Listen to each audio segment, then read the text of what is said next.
Olá pessoal, tudo jóia? Vim hoje aqui comentar com vocês o tema 1204 do Superior Tribunal de Justiça. Esse tema, o recurso especial, foi interposto contra acórdão publicado na vigência do Código de Processo Civil de 2015, aplicando-se, no caso, o enunciado administrativo 3 de 2016 do STJ, que diz o seguinte: aos recursos interpostos com fundamento no CPC de 2015, relativos às decisões publicadas a partir de 18 de março de 2016, são exigidos requisitos de admissibilidade recursal na forma do novo CPC. A controvérsia em apreciação submetida ao rito dos recursos especiais repetitivos, nos termos dos artigos 1036 a 1041 do CPC de 2015, restou assim delimitada.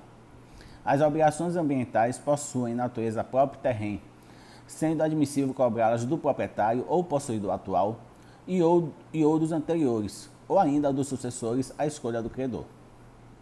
A matéria afetada encontra-se atualmente consubstanciada na súmula 623 do STJ, publicada no Diário da Justiça de 17 de dezembro de 2018. As obrigações ambientais possuem natureza própria e terrena, sendo admissível cobrá-las do proprietário ou possuidor atual ou dos anteriores à escolha do credor.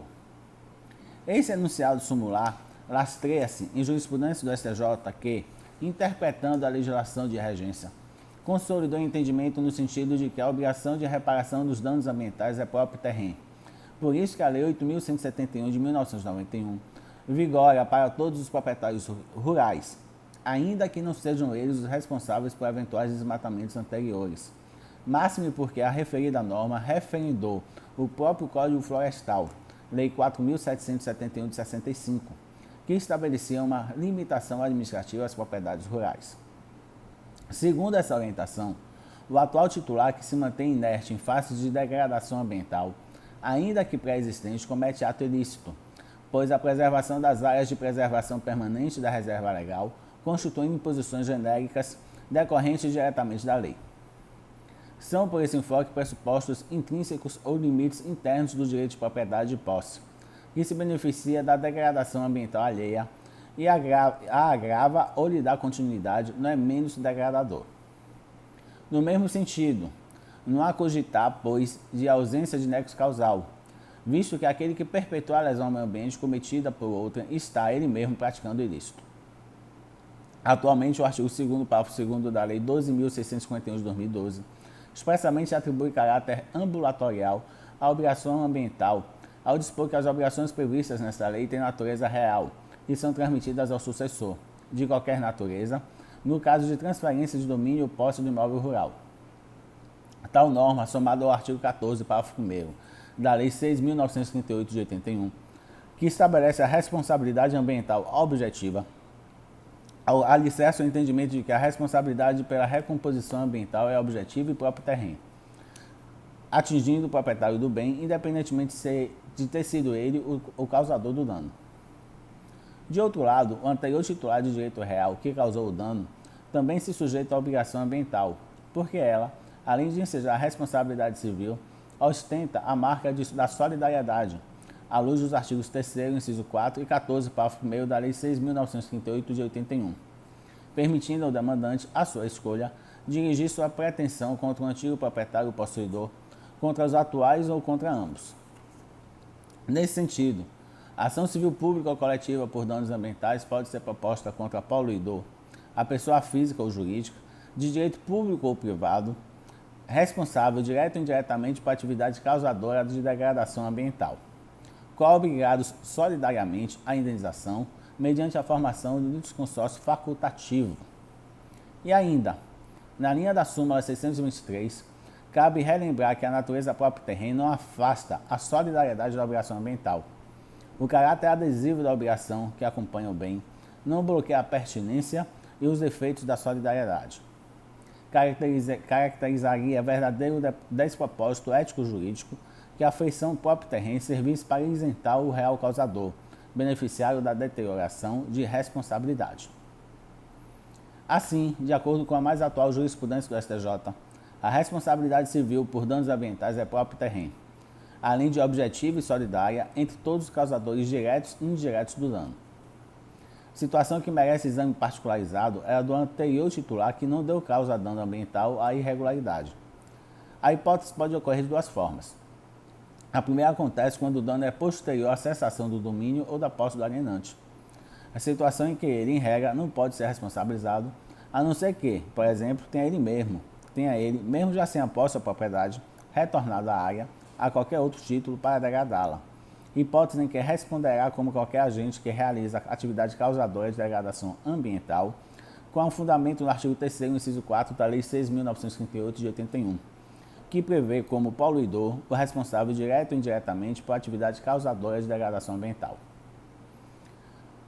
Isso porque a obrigação do anterior titular baseia-se no aludido artigo 3º, inciso 4 da Lei 6.938 de 81, que torna solidariamente responsável aquele que, de alguma forma, realiza a atividade causadora de degradação ambiental e, consoante a jurisprudência, embora a responsabilidade civil ambiental seja objetiva, há de se constatar o nexo causal entre a ação ou omissão e o dano causado, para configurar a responsabilidade.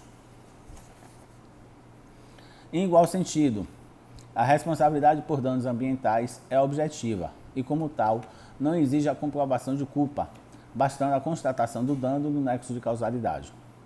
Excetuam-se a regra, dispensando a prova do nexo de causalidade, a responsabilidade de adquirente de imóvel já danificado, porque, independentemente de ter sido ele ou o dono anterior o real causador dos estragos, imputa-se ao novo proprietário a responsabilidade pelos danos.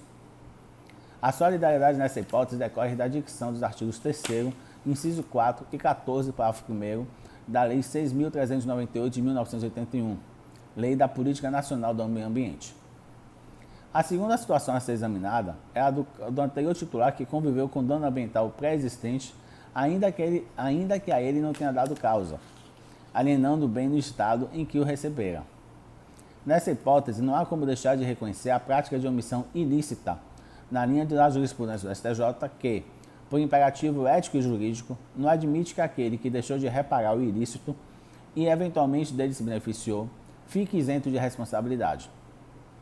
Nessa direção, para o fim de apuração do nexo de causalidade no dano ambiental, equiparam-se quem fez, quem não fez, quando deverá fazer, quem deixa de fazer, quem não se importa que façam, quem financia para que façam e quem se beneficia quando outros fazem. Sintetizando esse entendimento, conclui-se que o anterior titular só não estará obrigado a satisfazer a obrigação ambiental quando comprovado que não causou dano, direto ou indiretamente, e que este é posterior à cessação de sua propriedade ou posse. No caso concreto, como se destacou, o Tribunal Acor reconheceu que a obrigação não foi cumprida em razão da alienação do imóvel pela ré, razão pela qual concluiu que eventuais obrigações pecuniárias continuam sendo também de responsabilidade da apelante. Apesar disso, afastou as demais obrigações impostas à ré pela sentença, inclusive a obrigação de fazer consistente em remover a construção de alvenaria do interior da área de preservação permanente e em reparar integralmente a área, sob o fundamento de que exigiu seu cumprimento do anterior proprietário seria inócuo, porquanto a alienação do imóvel por si só inviabiliza o cumprimento das obrigações de fazer, na medida em que não subsiste qualquer dos poderes inerentes ao exercício da propriedade, notadamente a posse. Essa fundamentação não se sustenta, porquanto, na sistemática do CPC de 2015, as pretensões deduzidas das ações relativas à prestação de fazer e de não fazer podem ser convertidas em perdas e danos, na forma do artigo 499 do CPC vigente. De igual forma, a execução de obrigação de fazer ou de não fazer pode ser realizada à custa do executado ou convertida em perdas e danos, consoante previsão dos artigos 815, 816, 817 e 823 do CPC de 2015. Assim, se, por qualquer razão, for impossível a concessão de tutela específica, a consequência estabelecida pelo CPC de 2015 não é, como se fez no acórdão recorrido, a improcedência do pedido, mas a conversão em perdas e danos, ou ainda, na fase de cumprimento de sentença, a mesma conversão ou a execução por terceiro a custo do devedor. Assim, a solução dada pelo tribunal de origem viola a legislação processual e ainda conduz à inefetividade da jurisprudência do STJ, que deixaria sempre de ser aplicada em situações como a dos autos. Impõe-se, pois, no caso concreto, o acolhimento da pretensão recursal, a fim de que seja restabelecida a sentença que julgou procedentes os pedidos e estabeleceu que os danos ambientais que se mostrarem técnica e absolutamente não restauráveis deverão ser apurados em fase de liquidação do julgado. Tese jurídica afirmada. As obrigações ambientais possuem natureza próprio terreno, sendo possível exigi-las à escolha do credor, do proprietário ou possuidor atual, de qualquer dos anteriores ou de ambos, ficando isento de responsabilidade alienante, cujo direito real tenha cessado antes da causação do dano, desde que para ele não tenha concorrido, direto ou indiretamente. Pois bem, pessoal, esse é o breve resumo que eu fiz para vocês sobre o tema 1204 do STJ. Espero que vocês tenham gostado. Se gostaram, dê um like, continuem inscritos aqui no meu canal do YouTube e me sigam lá no meu Instagram, @JoãoPauloPiropo. Um forte abraço e até a próxima.